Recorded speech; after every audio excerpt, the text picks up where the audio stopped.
wabarakatuh.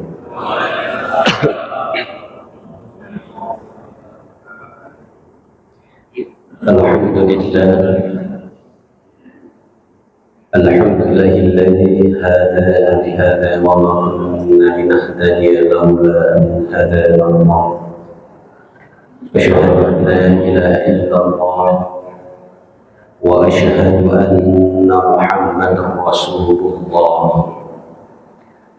Allahumma salli wa sallim wa barik ala Rasulillah wa ala alihi wa sahbihi wa mawala, amma ba'd.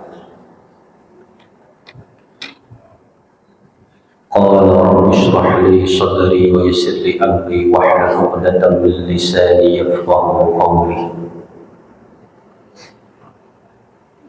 Rahimahullah. Alhamdulillah wa syukurillah, pada pekan keempat subuh Ahad ini kita dipertemukan oleh Allah dalam keadaan sehat wal-afiyah. Mudah-mudahan usaha upaya kita bersama dalam menjalani kehidupan ini senantiasa mendapatkan kekuatan iman dan Islam, mendapatkan wasilah diturunkannya hidayah taufik, serta dijadikan catatan oleh Allah sebagai amal baik kita. Amin ya rabbal alamin. Ya rahimakumullah, setahun kita tidak ketemu ya, setahun. Jadi 2025, sekarang tiba-tiba 2020. Nah, 1 tahun kita tidak ketemu, masya Allah. Mengawali kajian ini saya akan membuka dengan satu kisah yang sangat membuat kita menyadarkan pada hakikat kehidupan, bahwa ternyata yang abadi dalam hidup itu keperluan. Ternyata yang abadi dalam hidup itu hanya keperluan satu. Tanggal 2 Januari saya ditelepon oleh seorang sahabat. Sahabat ini ada 5. Kebetulan kami sedang bersama-sama mewujudkan sebuah wadah di muka bumi ini, baik masjid maupun pesantren. Nah, dari kelima sahabat ini, 1 sahabat saya ada di Bogor. Beliau bernama Ustadz Fahru Haji. Memulai merintis 2014. Sampai hari ini belum selesai juga. Nama pondoknya Al-Akmaliyah di Puraseda, Bogor. 2014. Di 2017 sahabat saya Ustadz Amiruddin Hamid juga sedang merintis pondok sama. Alhamdulillah beliau sudah ada santrinya, pondoknya Ma'had Ali Mahabbatul Quran di Setu, Bekasi. Yang ketiga, saya ada sahabat di Bandung, di Ciparai, Al-Mukarram Al-Ustadz Syaikhur Rahman Ghafarallahu dzunubah, mendirikan pondok namanya Ibadur Rahman 2019. Belum selesai juga sampai hari ini. Kemudian saya insya Allah As-Samadani di Situraja Sumedang, dan satu lagi sahabat saya yang dari sini, Ustadz Badruzzaman. Mungkin kenal Bapak. Ustadz Badruzzaman juga sedang mendirikan sebuah lembaga namanya Nuruz Zaman di Cilidin. Nah, tanggal 2 itu sahabat saya yang di Ciparai itu nelpon pakai bahasa Jerman, Pak. "Oi, di mana?" "Di Situraja di Sumedang." "Oh, aing rek kadinya cenah. Geus dilataraneang euy ka pasantren." Bahasa Jerman, Pak ya. "Aduh, hampura Kang. Poe Jumaah mah sok ka Bekasi cing teh." "Oh, teu tulus." "Engke bae nya poe Ahad, insyaallah ya." Kita terjemahin bahasa Jerman ini ya. Lagi di mana? Lagi di Sumedang. Oh kebetulan saya mau ke situ. Udah lama nggak nengok pondok. Udah gimana pondok? Hari apa? Hari Jumat. Saya mohon maaf kalau hari Jumat suka di Bekasi. Oh ya udah nggak jadi, nanti aja insya Allah. Kapan pulang? Hari Ahad. Saya pulang Ahad pagi, insya Allah siang udah ada. Oh ya udah insya Allah. Ceritanya hari Ahad saya pulang, beliau saya tunggu nggak hadir. Karena sahabat kami ini sering saling mensupport dan mengunjungi antar satu yang lain dari 5 ini. Tiba-tiba hari Ahad, Senin, Selasa, Rabu, Kamis biasa saya ke Bekasi lagi, hari Jumat ada telepon lagi dari sahabat yang satunya lagi. Ini mengingatkan kita nih. Assalamualaikum, salam, Kang. Beliau manggilnya suka Kang Haji. Kang Haji di mana? Di Bekasi. Wayah, nah ini Jerman lagi nih.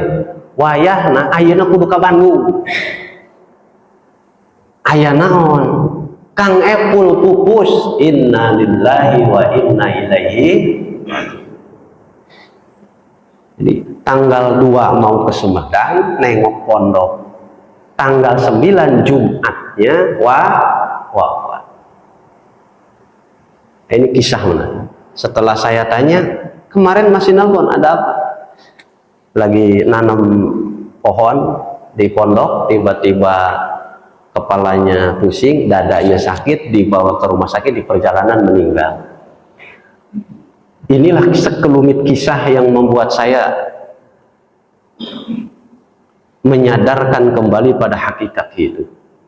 Jadi kelima ini satu sekarang sudah wafat di medan jihad dalam keadaan insya Allah syahid. Nah kami ini saling bertukar antar kami. Salah satu yang saya ingat dari sahabat yang sedang mendirikan Pondok Ibadur Rahman ini sering mengatakan begini, pakai Jerman lagi bahasanya, hei tuluykeun ieu pesantren samampu jeung sanepina urang umur masing-masing. Lanjutkan pondok ini semampumu dan sesampainya usia kita masing-masing. Allah menunjukkan bukti bahwa sampainya usia beliau dalam perjuangan mewujudkan pondok itu di tanggal 9 Januari, hari Jumat, jam 10:03 2026. Al-Fatihah.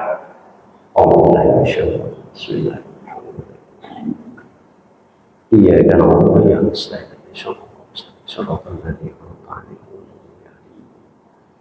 inilah sekelumit potret di mana kita ini sama sebetulnya, baik dalam berbuat kebaikan di muka bumi ini maupun dalam berbuat kerusakan, sama-sama akan innalillahi.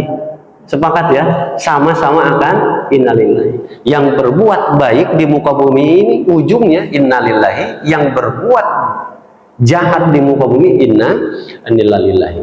Oleh karena itu, setelah kami berkomunikasi di antara semua, alhamdulillah, dan saya ucapkan jazakumullahu ahsanal jazaa kepada jamaah Al-Muhajirin Al-Linda sebagai informasi dalam prosesnya. Mudah-mudahan kelak suatu saat pengajian ini kita laksanakan di sana gitu, insya Allah ya. Kira-kiranya masuklah ini segini. Masjidnya 25 meter kali 15 yang sudah berdiri hari ini. Alhamdulillah kantor selesai, masjid sudah berdiri, asrama sudah berdiri, kemudian dapur umum sudah berdiri, kamar mandi, toilet hari ini lagi finishing. Mudah-mudahan nanti kalau masjidnya udah ketutup, saya mengundang seluruh jamaah khususnya Bekasi, ada di Masjid Al-Ikhlas Harapan Baru, ada di Al-Hikmah Perumnas 2, At-Taqwa di Inkopol, kemudian di sini pekan ke Ahad keempat Al-Muhajirin Alinda. Saya suatu saat ada cita-cita bahwa pengajian ini sekali-kali saya pindah ke pondok sana ya. Insya Allah, mudah-mudahan segera nutup nih. Kalau berdiri sih udah masjid itu, belum nutup aja. Kalau udah nutup insya Allah, saya ada cita-cita demikian. Nah inilah sekelumit sedikit yang sedang kami garap bersama 5 sahabat, yang satu sudah mendahului kami. Mudah-mudahan upaya usaha ini sebagai wasilah melanjutkan syiarnya dakwah bagi Rasulullah SAW. Babi rahimakumullah, kita lanjutkan kajian kita di kitab Ta'lim ini, melanjutkan terkait dengan cita-cita juga.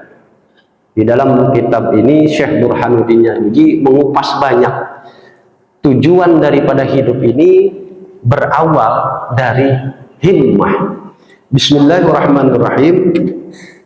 Wa qala an-nabiyyu sallallahu alaihi wasallam, dan bersabda Nabiuna Muhammad sallallahu alaihi wasallam, semoga memberikan rahmat sapa Allah ya Allah alaihi kepada Rasulullah wasallam, dan semoga senantiasa memberikan keselamatan Allah kepada Rasul.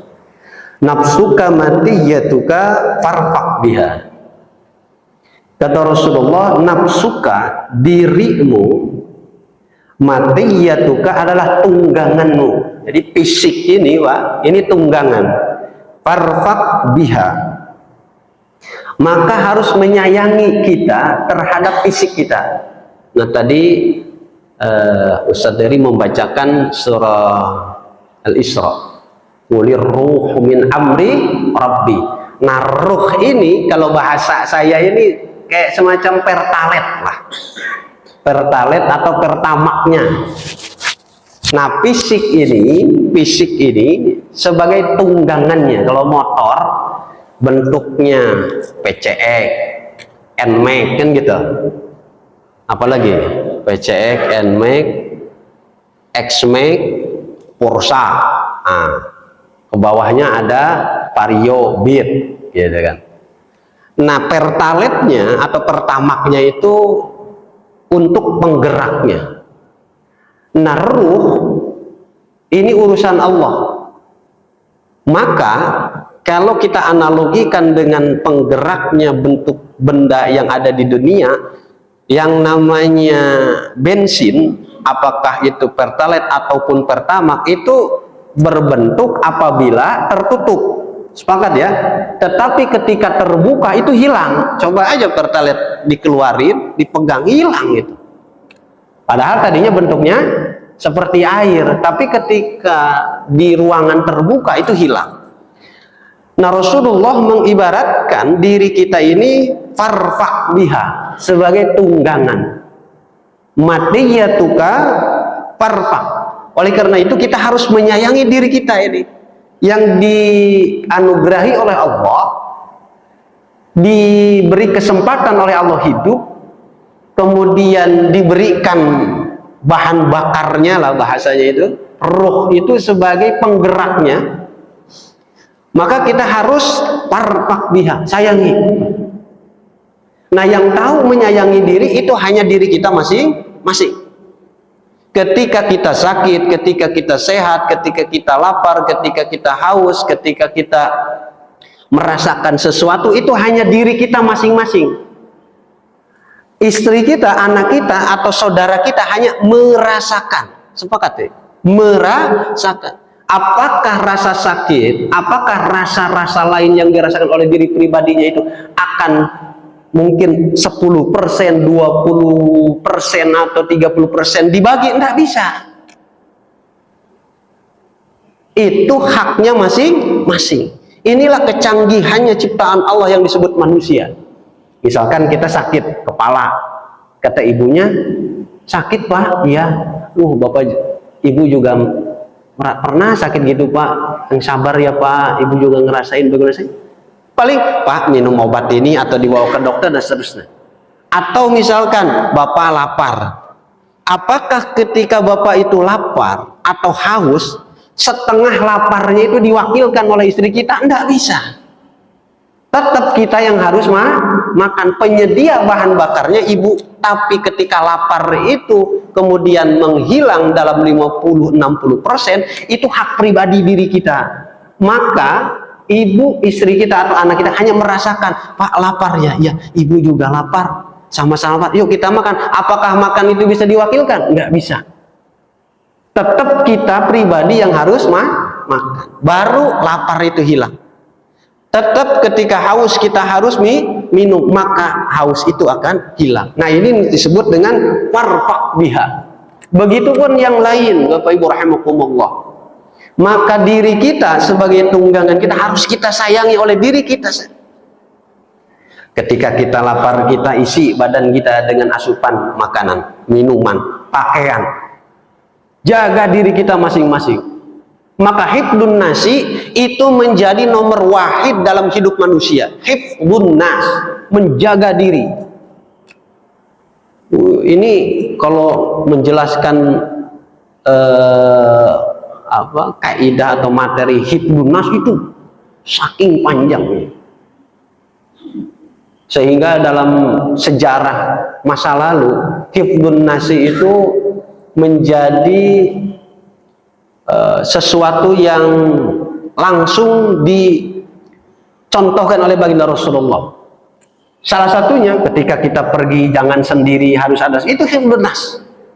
Bahkan kemudian dalam khutbah-khutbah Jum'ah yang mungkin hari ini juga masih ada yang melakukan. Kenapa ada khatib yang suka memegang tombak? Itu pada masa sejarahnya itu hifdun nas sebetulnya. Bahkan dalam sejarahnya begitu banyak para nabi, para anak keturunan nabi, para sahabat, para tabi'in yang wafat, salah satunya adalah dari jalan hifdun nas. Itu membuktikan bahwa betapa pentingnya kita ketika Allah memberikan kepercayaan kita hidup di muka bumi, yang harus dijaga itu hifdun nas, diri kita. Baik secara fisik, makanan, minuman, dan seterusnya, dari kesehatan, dari kecelakaan, dari kezaliman. Itu para sahabat banyak yang dibunuh itu. Maka kemudian di zaman modern ada yang disebut dengan bodyguard. Itu hifdun nas sebetulnya. Penjaga dari pusat sampai daerah itu hifdun nas, penjagaan diri secara fisik. Nah, bagaimana menjaga diri secara rohani? Kita Rasulullah bertakbih, jaga, sayangi diri kita masing-masing. Kalau bukan diri kita, yang lain, apakah istri, apakah anak, kita hanya merasakan. Maka jaga, kata Rasul, ini bertakbih, jaga. Jangan kemudian saya menemukan kisah-kisah yang agak lumayan nyeleneh. Semisal ada orang, entah apa tujuannya, ikhtiarlah beliau ini, usaha ikhtiar, nyari kehidupan di muka bumi ini, siang malam berangkat bekerja, apakah yang petani, pedagang, apakah yang pelaut dan seterusnya. Setelah rezeki itu ada, jangankan buat berbagi, buat dirinya aja nggak berani itu. Apakah makanan, apakah minuman, apakah pakaian, entah apa itu tujuannya. Nah, sehingga zayyinu anfusakum. Ini dalam bahasa ta'lim disebutkan zayyinu anfusakum. Hiasi diri kita yang pantas. Setelah makanan, minuman, pakaian, dari mulai atas kepala sampai kaki, dipantesin, sesuaikan dengan keadaan. Kalau bahasa kampung saya namanya ginding, Pak. Ada yang paham ya? Ginding. Ginding itu apa ya, Pak? Ya pantas lah, memantaskan diri. Pantesin diri, ya jangan ini ya, baju yang pantas, pakai celana yang pantas, yang wangi, yang bersih. Ini Rasul yang memerintahkan, parfakbiha. Bahkan kemudian lahirlah dunia perminyak wangian, kan gitu. Lahirlah dunia perfashionan, lahirlah dunia permakanan, perminuman, itu parfakbiha. Tapi jangan berlebih, cocokkan, sesuaikan. Oh, kalau kita kesini begini pakaiannya, baju. Oh, kalau kesini begini pakaiannya, bajunya. Oh, kalau kita mau acara pengajian, acara kondangan, acara perkantoran. Ini kata Rasul. Jadi nafsu kamatiyatu kafarfakbiha. Fa innal mar'a, ya, wala budda li talibil ilmi Dan harus bagi orang-orang yang senang mencari ilmu itu minal himmatil aliyah fil ilmi, dari cita-cita yang tinggi. Setidaknya kalau kita punya cita-cita yang tinggi, setengahnya kesampaian kan alhamdulillah. Kalau nggak punya cita-cita, boro-boro yang tinggi, setengahnya aja tidak sampai. Fa innal mar'a yatiru bihimmah, maka sesungguhnya seorang pribadi itu yatiru bihimmah, berjalan atas dasar cita-citanya, katairi yatiru bijanahi, sebagaimana burung terbang dengan kedua janjang. Rahimakumullah. Dalam diri kadang-kadang kita menemukan, kita tanya diri kita masing-masing. Dulu misalkan waktu muda atau waktu kecil remaja, kita nggak pernah kepikiran tapi pernah dalam hati kita, dalam pengen tiba-tiba kejadian, Pak. Betul ya? Tiba-tiba kejadian, loh. Dulu pernah saya pengen ini, tapi tiba-tiba kejadian. Itu namanya himmah, Pak. Walaupun tidak diucapkan. Ada satu kisah yang sedikit menggelitik lagi. Waktu saya kecil, saya dikatakan oleh almarhum al-maghfurah Abah Haji, Cap Toto, kakek tuh dulu, Haji Abdul Rahim itu berangkat haji itu lagi muda, belum nikah, masih bujangan katanya gitu. Dulu tuh sebetulnya saya ini aslinya bukan Sumedang, Pak, Garut aslinya. Nah, di Garut itu ya dijelasin lah ini. Nah, dari keturunannya Kiai Muhammad Syarif itu cuman kakekmu yang berangkat haji waktu bujangan, kata beliau begitu. Abah itu cerita, dalam hati saya di usia itu kelas 5 SD tergerak dalam hati, ya Allah pengen ngikutin kayak kakek berangkat haji masih bujangan gitu. Dalam hati itu kejadian, Pak.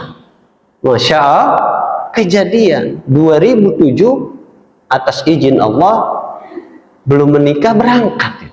Itu himmah, lintasin aja di pikiran hati kita. Coba nanti kalau Bapak punya anak, punya cucu, kasih informasi ini. Himmatul aliyah itu harus ada di dalam diri kita. Ada yang agak nyeleneh nih. 2003 saya berangkat ke Bekasi, ceritanya merantau. Saya sowan dulu kiai-kiai, minta doa. Mau kemana? Saya mau mau hijrah. Minta doa. Setiap keliling kiai doanya sama, Pak. Doanya sama, kiai didoain aja, baca sholawat. Pindah lagi kiai satu, minta doa kiai, baca sholawat. Pindah lagi kiai satu, minta doa kiai, baca sholawat. Loh sama, padahal nggak di telepon. Antar kiai satu dengan kiai satu itu doanya sama, banyakin baca sholawat. Masya Allah. Ini beberapa puluh kiai saya temuin, doanya sama, padahal nggak teleponan. Setelah itu berangkatlah saya ke sini. Pertama kali saya menginjakkan kaki di Bekasi itu di daerah Bintara, daerah Kranji situ. Di situ berapa tahun, pindahlah ke daerah Tipar Barat di Jakarta Timur. Suatu ketika saya lagi duduk nih, ini himmah aliyah. Suatu ketika lagi duduk di satu warung, lagi beli apa itu sukro apa kacang, duduklah saya gitu. Lewat, Pak, mobil sedan, nanyain, kebetulan saudara saya itu usahanya itu mebel, nanya, Pak ini ada nggak? Saya tahu kalau itu tuh bosnya. Oh ada, panggilin ya. Iya, dibuka kacanya, Pak, dibuka. Kalau nggak salah mobilnya itu Toyota Corolla ya, bukan Corolla kalau salah. Keluarlah AC dingin ini, nyamber ke badan saya. Di dalam ada lagu Dewa 19. Lagu Dewa 19. Kalau yang hafal boleh bareng. Judulnya satu. Jiwa ini adalah jiwamu. Nah, terus ke ujungnya itu tak ada yang lain selain dirimu yang selalu ku puja. Nah, itu lagu Dewa tuh. Mungkin yang anak muda hafal ya. Dalam hati saya ada himmah, ya Allah, enak ya kalau naik mobil dengerin lagu itu pakai AC adem, enak. Kayaknya kalau punya mobil, boro-boro motor aja belum punya waktu itu, Pak. Belum punya motor aja. Namanya perantau baru. 2003, celangak, celinguk. Umur juga baru 22 waktu itu. Tak, dalam himmah aliyah hati saya berkata, ya Allah, enak ya kalau naik mobil gitu dengerin lagu Dewa, judulnya satu, itu kan la ilaha illallah tuh. Saat AC-nya udah aja lewat. Setelah ketemu saudara, pergi itu orang kaya mungkin ya, saya juga nggak begitu kenal. Subhanallah, atas izin Allah kejadian Pak. Tiba-tiba suatu ketika saya nyetir mendengarkan lagu itu, teringat masa di tahun itu namanya himmah aliyah. Dan banyak contoh-contoh lain. Barangkali Bapak Ibu pernah menemukan kisah-kisah demikian. Kata Syekh Burhanuddin Januji, la budda li talibil ilmi minal himmah. Maka kita sebagai seorang muslim dalam menjalani kehidupan itu harus punya himmatun aliyah. Jangan standar-standar baik. Maka ketika cita-cita itu dituliskan, ini ada seorang kiai ini, ketika saya ngaji di PBNU Pusat, mulai tahun 2018, beliau bikin buku. Ketika himmatul aliyah itu 5 cara cepat mendapat mendapatkan 5 cara cepat mewujudkan cita-cita. Ada bukunya tuh, Kiai Qasim Arsadad. Katanya ditulis di kertas yang gede-gede, ditempel di pintu atau ditempel di kamar. Ditulis, Bismillahirrahmanirrahim. Saya bernama A, lahir ini, cita-cita saya tulis 1, 2, 3, 4, 5. Ditempel. Kalau bahasa bercandanya, mungkin malaikat kan ngelihat. Wah, direkam, disampaikan sama Allah, kira-kira gitulah bahasa bercandanya. Ternyata betul, Pak. Masya Allah. Saya pernah melakukan itu sesuai arahan Pak Kiai ini. Coba saya cita, ya Allah, saya berdoa, saya tulis cita-cita itu, saya tempel. Kejadian semua, Pak. Masya Allah. Termasuk pondok pesantren As-Samadani hari ini yang telah terwujud. Itu masuk dalam tulisan tahun 2014.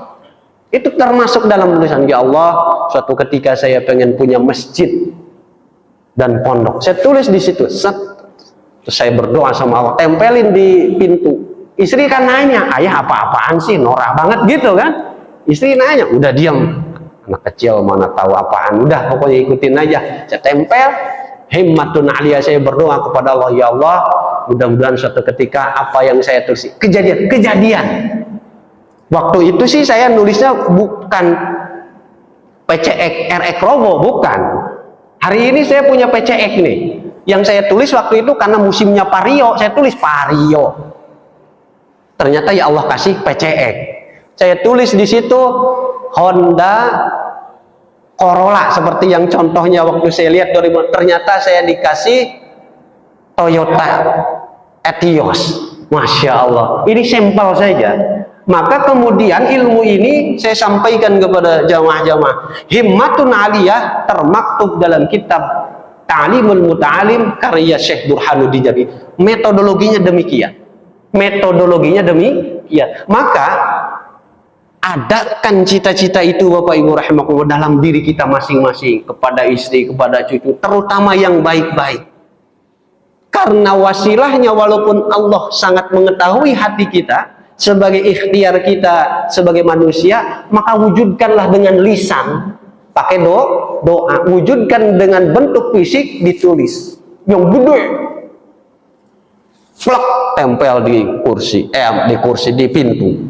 Nah, fa'innal mar'ayatiru bihimmah katariyatiru bijani. Jadi berjalannya kehidupan ini bihimmah. Kalau orang nggak punya cita-cita, mohon maaf Pak, kalau orang nggak punya cita-cita tujuan, bangun tidur nih pagi ini keloyong ke barat.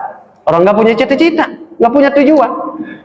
Dari barat ke timur, dari timur ke selatan, celangak celingu ke utara. Bapak yakin saya semua yang hadir di sini punya cita-cita ketika bangun. Oh, ada pengajian nih di masjid, berangkat, betul?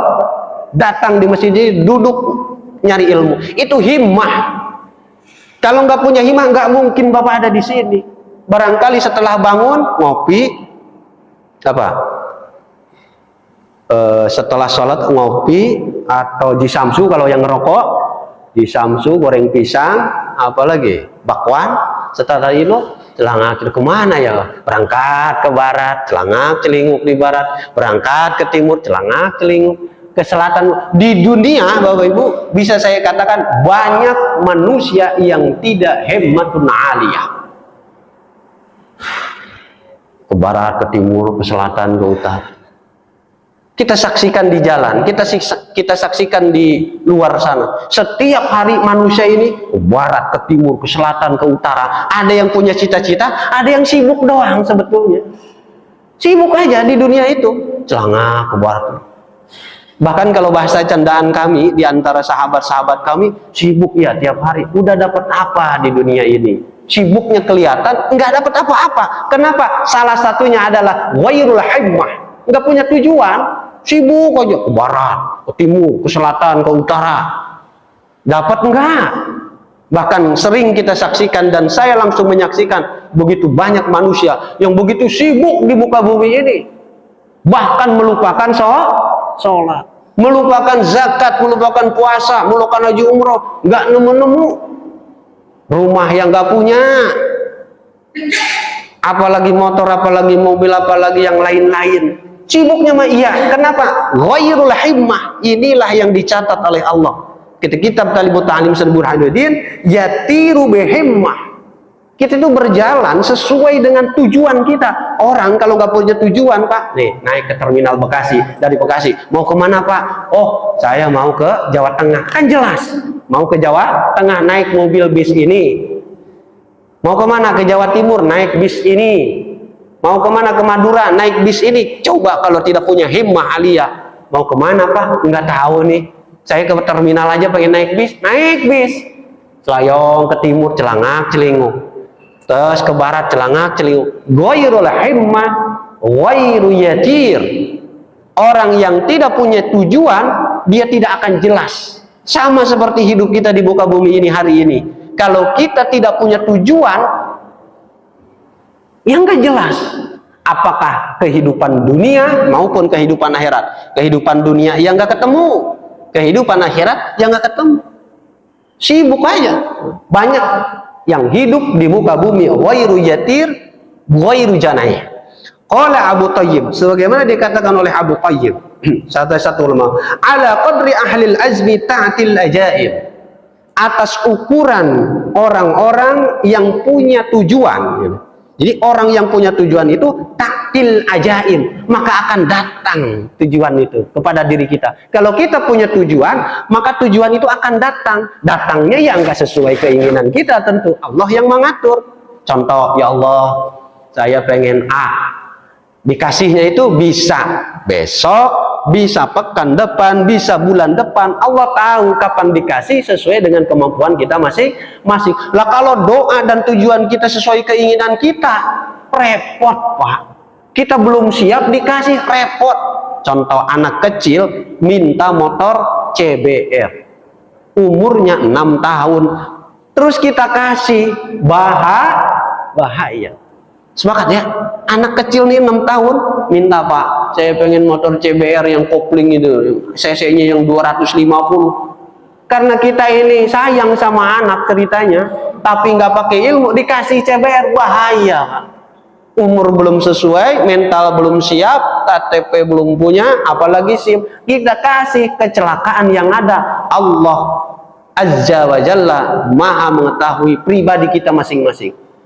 Ini dalam hakikat doa, dalam hakikat nida namanya, itu ada dalam kitab Jauhar Tauhid.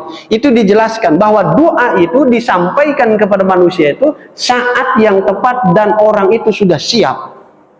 Kalaupun itu tidak diberikan kepada kita, bisa jadi doa itu hasilnya anak kita yang mendapati, bisa jadi cucu kita yang mendapati. Maka jangan ada dalam pikiran kita saat hari ini kita hidup di muka bumi ini mendapatkan sesuatu seolah-olah hasil ikhtiar kita. Jangan-jangan ini nih, jangan-jangan ini ada doa bapak kita dulu. kita yang mendapati. Jangan-jangan ada doa kakek kita dulu, kita yang menerima. Itu hakikat doa. Kalau semuanya diatur, berarti kita mengatur-ngatur apa yang telah ditentukan Allah.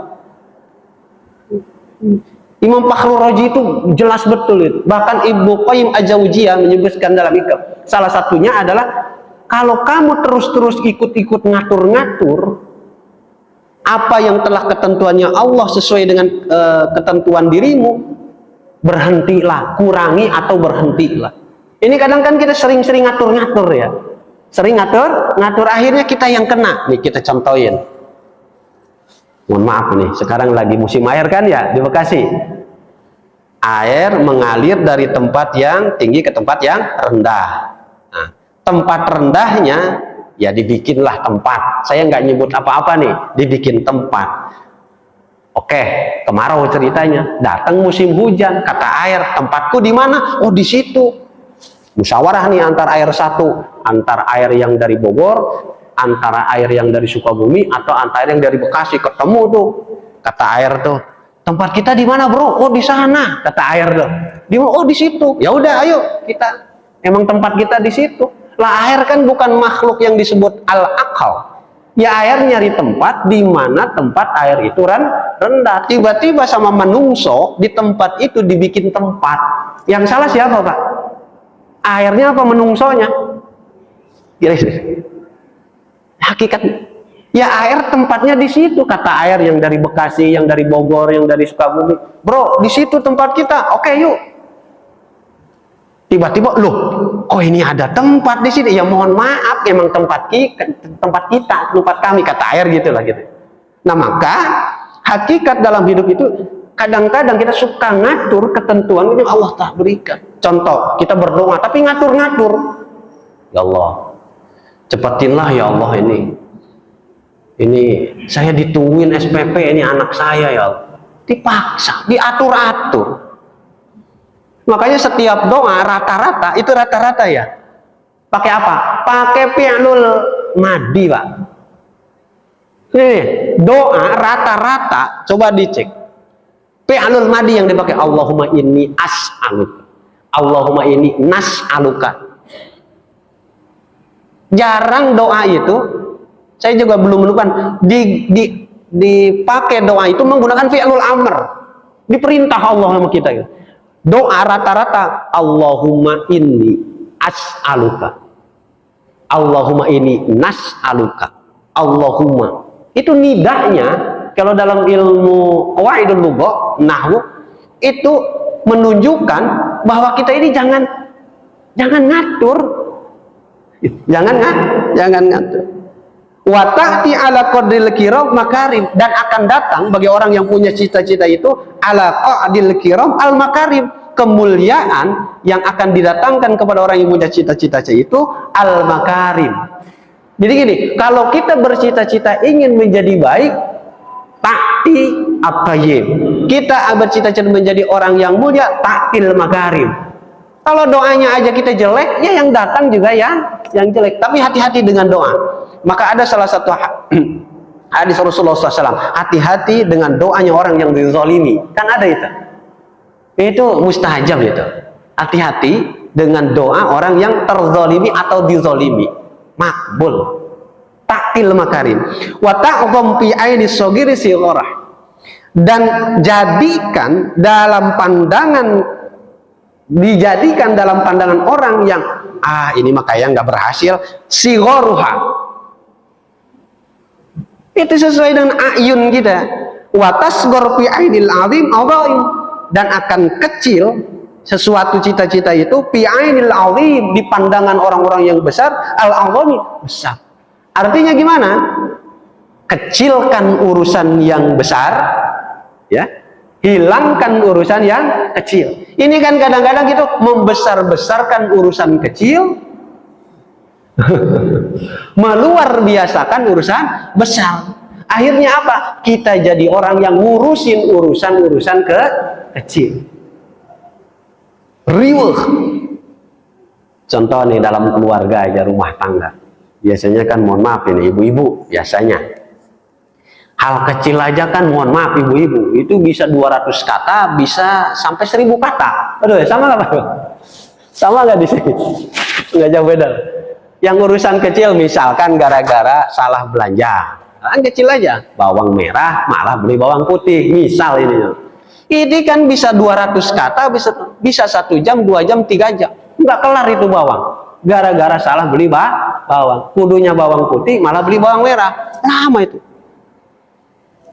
Dalam konsep ta'lim dalam hidup ini, kecilkan urusan yang besar, ya. Kecilkan urusan yang besar, hilangkan urusan kecil. Ini kita ini kadang-kadang suka ngurusin urusan yang kecil dibesar-besarkan, padahal kelar, simpel. Bahkan ini saya sering bercanda lah sama teman-teman itu. Terutama di dunia pendidikan, Pak. Ya, Allah takdirkan saya jadi dosen. Ya.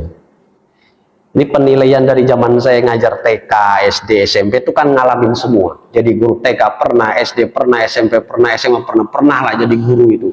Dari sekolah yang mohon maaf ada tikus, ada cucu, ada kodok, sampai sekolah yang ber-AC adem, tenang, bonafit, pernah ngalaman gitu. Jadi guru itu dari TK, SD, SMP. Hari ini saya ngajar mahasiswa.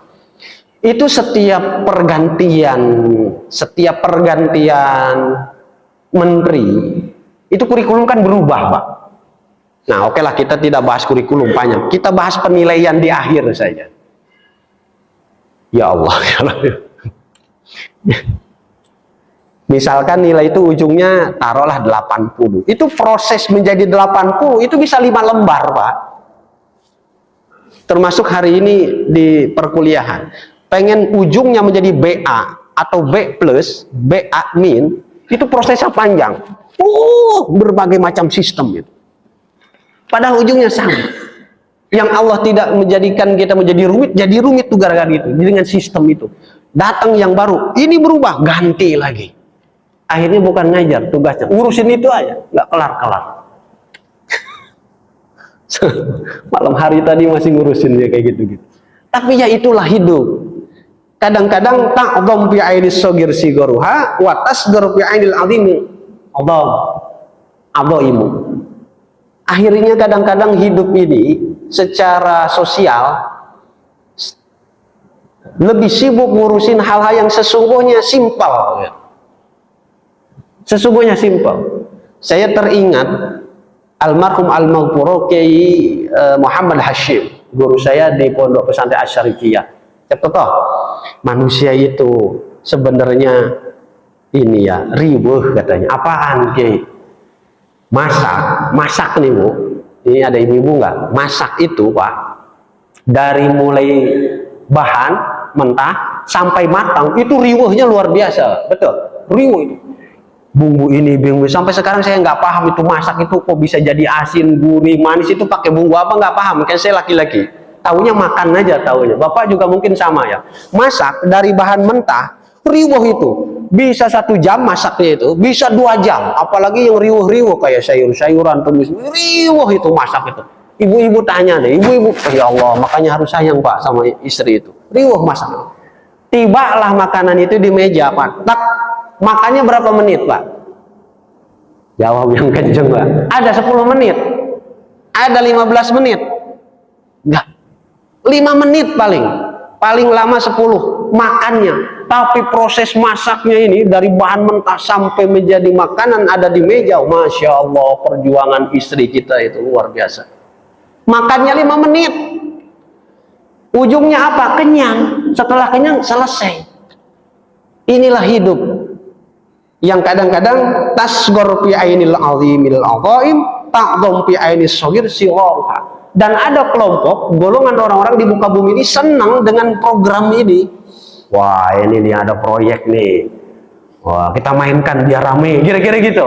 Padahal masalahnya urusan kecil digede-gedein. Urusan gede dimakin besari. Apalagi sekarang musim apa makhluk gepeng itu namanya? HP. Sekarang itu, Pak. Ya, betul. Apa itu yang orang-orang netizen? Urusan kecil digede-gedein. Ya itulah hidup. Jadi menurut Syekh Imam Burhanuddin Zanuji, kecilkan urusan, karena urusan ini tidak akan lepas dalam kehidupan kita. Ini adalah jawaban dari doanya Rasulullah di Masjid Al-Ijabah Madinah Al-Munawwarah. Saat Rasul berdoa kepada Allah, ya Rabb, jangan engkau hancurkan umatku, amin, kata Allah. Dikabul tuh sama Allah. Yang kedua, ya Rabb, jangan kau berikan ujian kepada seluruh umatku, amin, kata Allah. Ada satu doa yang tidak diaminkan, jangan kau pinta itu Muhammad, kata Allah, karena aku tahu apa yang akan kau sampaikan. Apa? Jadikan umatku yang satu. Itu nggak tersampaikan oleh Allah, oleh Rasulullah kepada Allah, karena keburu di stop.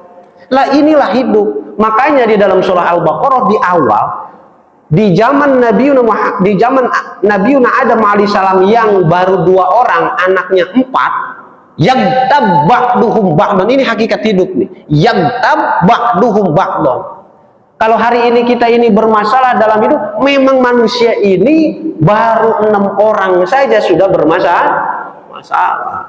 Apalagi sekarang berjuta ribu. Makanya tadi di awal saya sampaikan, yang hakikat yang abadi dalam hidup itu keperluan. Ya perlunya makan, perlu tidur ya tidur, perlu usaha ya usaha, perlu istirahat ya istirahat, perlu nikah ya nikah, perlu punya anak, perlu lahiran ya lahiran, perlu ngaji, perlu dikubur. Jadi keperluan yang paling abadi dalam hidup itu. Makanya kemudian kita memahami tentang hakikat hidup, bahaya manusia kalau nggak mati sebetulnya. Ini agak nyeleneh juga. Loh, kalau nggak mati bahaya manusia itu. Hidup terus sampai tua-tua, bahaya. Maka perlunya manusia itu sadar akan hakikat hidup. Salah satunya ini kitab ini yang menyadar salah satunya. Baik, rahimakumullah, kita lanjutkan.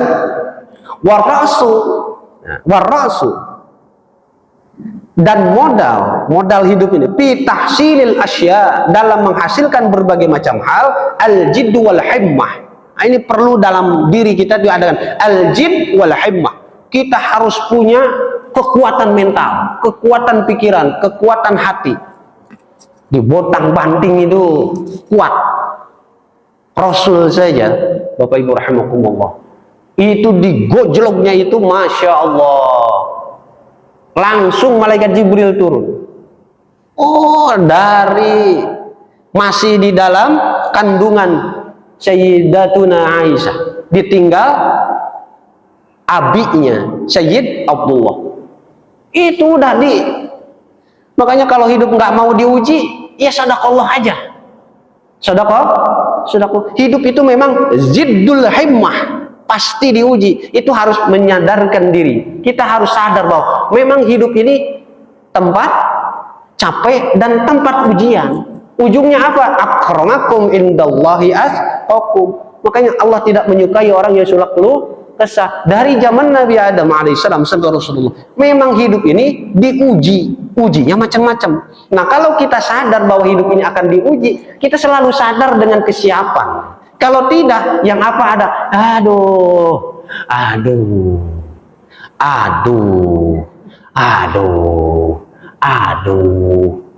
Yang kadang-kadang ujian itu datang dari yang tidak buat, betul? Yang kita tidak ya ayyuhalladzina amanu wal tangdur nafsum ma qaddamat liqat. Itu salah satunya. Atau apa? Kerusakan ini ada di dalam surah Ar-Rum, dhaharul fasadu bil barri wal bahri bima kasabat aydin nas. Itu salah satu ayat yang menjelaskan. Kadang-kadang kita tidak berbuat, loh kok airnya ada ke rumah, kira-kira kan begitu. Ini perbuatan siapa? Ada perbuatan orang yang kita tidak melakukan, tapi memang begitu hakikat hidup. Ra'su tahsilul asya al-jid wal himmah. Kita harus punya kekuatan. Makanya tampilkan dalam diri kita kekuatan pikiran, kekuatan hati, kekuatan mental, kekuatan fisik dalam hidup. Agar apa? Diuji, apa kita sadar, oh ini memang diuji hidup ini. Apakah kita tetap Allah Muhammad Rasulullah? Apakah kita tetap la ilaha illallah? Apakah kita tetap asyhadu an la ilaha illallah wa asyhadu anna Muhammadar Rasulullah? Kan kadang-kadang ketika diuji tidak sadar, bergoyang tuh. La ilaha illallahnya bergoyang. pindah ke sini. Terus apa yang bergoyang? Tidak syukur jadi kufur. Bergoyang yang tadinya menjadi taat menjadi maksiat. Bergoyang yang tadinya kita menjadi orang yang melakukan baik menjadi jahat. Jiddun wal himma. Faman kanat himmatul hifdha jami'u kutub. Maka orang-orang yang memiliki cita-cita seandainya mereka mengetahui hifdha jami' kutubi Muhammad bin Hasan, mengetahui atau mau mempelajari kitab-kitabnya Muhammad bin Hasan, wakturina, dan dibarengi dan diikuti bidzalika al-jiddu, dengan kita memperkuat diri kita tadi, akal, pikiran, mental, jiwa, wal muwadhabah, dan melanggengkan. Nah ini yang susah, istiqomah, menjadi orang muslim yang istiqomah. Apa saja, sholatnya istiqomah, zakatnya istiqomah, juga setengah buat baik istiqomah. Kan yang sulit itu, manusia itu kan kadang-kadang sifatnya itu, secara psikologi manusia itu dengdek, lempeng, betul kan? Miring lagi, lempeng. Maka diutusnya para nabi yang dimaktubkan dalam surah An-Nahl ayat 25 itu hakikatnya menjadi wasail bagi manusia. Zaman Nabi Adam, oh pembimbingnya benar. Nabi Adam wafat, datang Nabi Idris. Nabi Idris wafat, datang Nabi Nuh.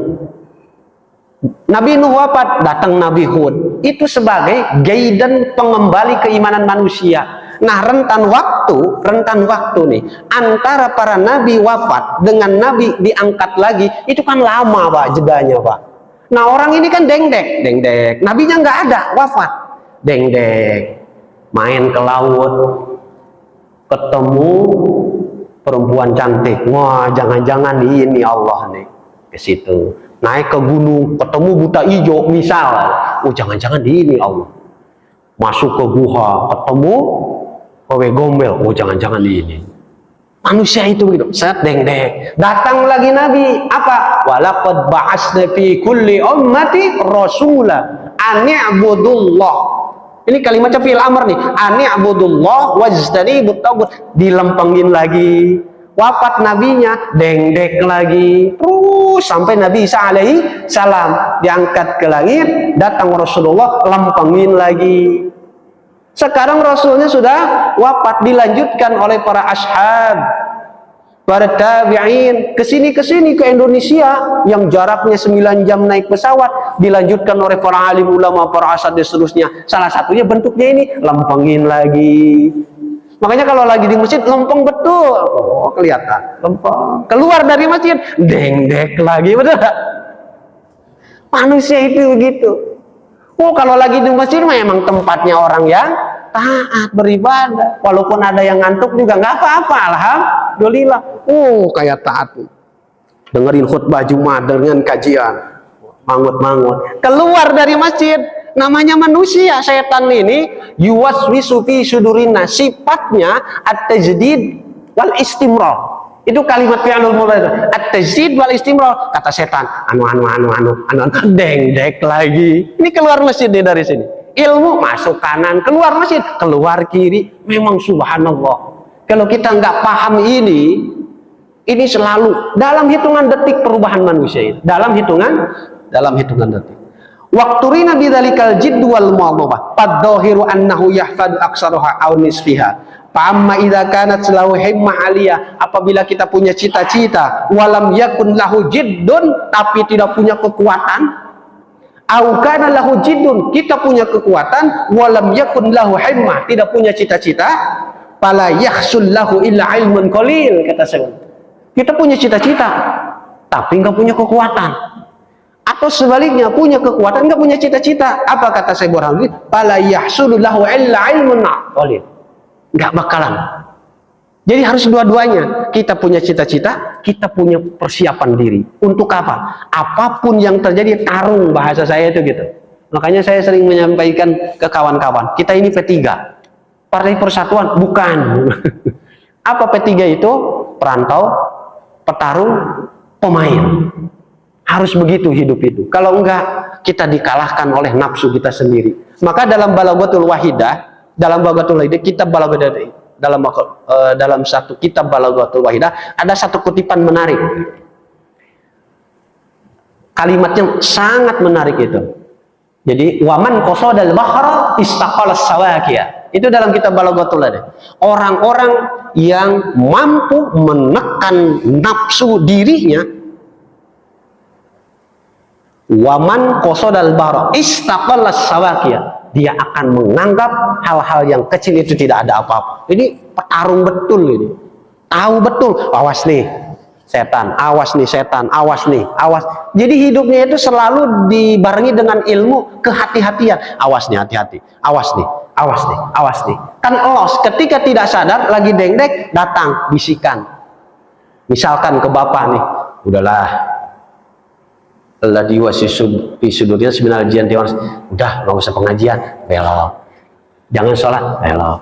Itu tuh ada anu, amin. Tuh. Karena di dalam dirinya tidak tadi. Qasadal bahra istaqalas sawaqi. Kalau sadar, awas nih setan nih. Bisikan setan, awas nih ke sini. Jadi dalam hatinya itu ada al-istimrar wa tajdid. Insyaallah dibimbing terus tuh dengan nurullah. Makanya dalam kitab ini kelak kita akan menemukan al-ilmu la yuhda. Ilmu tidak akan diberikan kepada orang-orang yang hatinya tertutup. Wa nurullah la yuhda li'as. Tidak akan.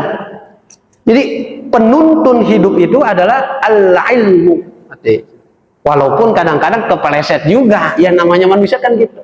Kalau nggak kuat-kuat, ada ilmunya kepeleset, ada ilmunya terjerembab, ada ilmunya ya namanya hidup tuh, masya Allah. Ada saja. Setan itu kan udah hidup sebelum menungso, jadi tahu betul kelemahan kita itu. Oh ini kuat nih, ekonomi kuat nih dia, istri kuat nih, anaknya nih, kita sikat anak, kata setan, sikat anaknya nih. Anaknya kuat, istrinya kuat, bapaknya kuat. Nah ini amangnya nih kita sikat, kata setan gitu. Paman, anak, istri kuat, uaknya kita sikat. Ekonominya kuat, nah kita sikat sini. Setan itu sebelum cerdas betul, tahu betul kelemahan-kelemahannya. Makanya kita harus selalu menyadari. Wa dzakara Rasul Imamul Ajal Ustad Rajuddin An-Naisaburi. Kemudian disampaikan juga Syekh Imam Ajal Ustad fi kitab Makarimil Akhlaq, dalam sebuah kitab Makarimil Akhlaq. Seorang raja inna Dzulqarnain lamma arada yusafir. Seorang raja Dzulqarnain itu akan berangkat, Pak. Akan berangkat dalam sebuah syiar dakwah Islam. Liyastawli 'alal masyriq wal maghrib, akan berputar dari barat ke timur. Syawara hukama, ngobrol dulu seorang raja, Pak. Masya Allah. Kita ini apa?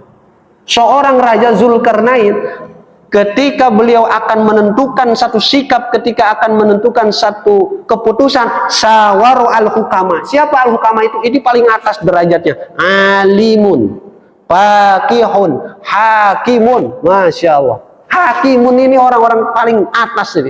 Beliau nanya dulu, Kiai kira-kira gimana nih? Raja Dzulqarnain. Kaifa usafir, bagaimana saya mau berangkat, kata beliau.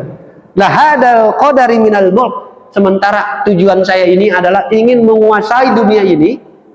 Salah satu tujuannya adalah syi'rud da'watul Islam. Fa inna dunya qalila fa inniyah. Sesungguhnya dunia ini yang sangat kecil dan rusak. Wa mulkud dunya hakirun. Dan seluruh isi dunia ini akan hina.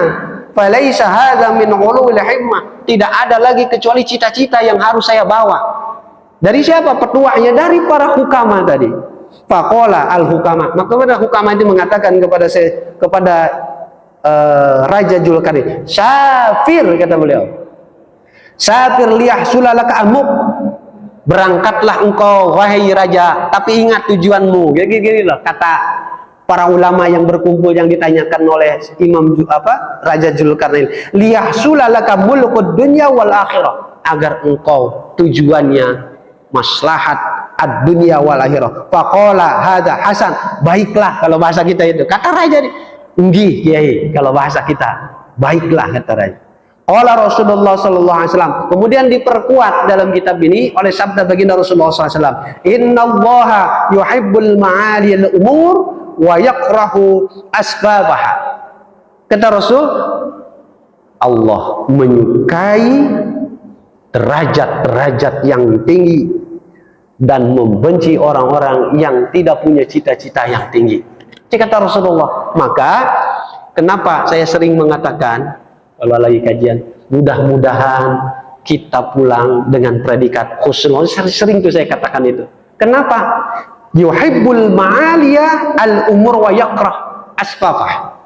Nah, kalau kita tujuan akhirnya yang mulia ini adalah ingin husnul khatimah dan bagian dari Allah, terus apa lagi? Nggak ada lagi kan sebetulnya. Kan kita juga udah menyaksikan bahwa pulang itu nggak bawa apa-apa. Mau bagaimanapun pangkatnya, mau setinggi apapun ilmu, harta, jabatannya, ternyata pulang nggak apa-apa. Satu-satunya yang asfafah, satu-satunya yang ma'aliyah adalah, ya Allah, mudah-mudahan kita semua yang di masjid ini dan yang mendengarkan, kita pulang dengan predikat husnul, kan itu sebenarnya husnul khatimah dengan ridhonya Allah. Al-Fatihah. Bismillahirrahmanirrahim. Ar-Rahmanir-Rahim. Maliki yaumiddin. Iyyaka na'budu wa nasta'in. Syirahal ladzina an'amta 'alaihim ghairil maghdubi 'alaihim waladdallin. Jamaah sekalian, demikian yang kami sampaikan. Mohon maaf atas segala kekurangan khilafan. Al-haqqu minallah fala takunanna minal mumtarin. Yang benar dari Allah, yang salah kekurangan lisan saya pribadi. Mudah-mudahan bermanfaat dan maslahat. Wal 'afwu minkum. Assalamualaikum warahmatullahi wabarakatuh.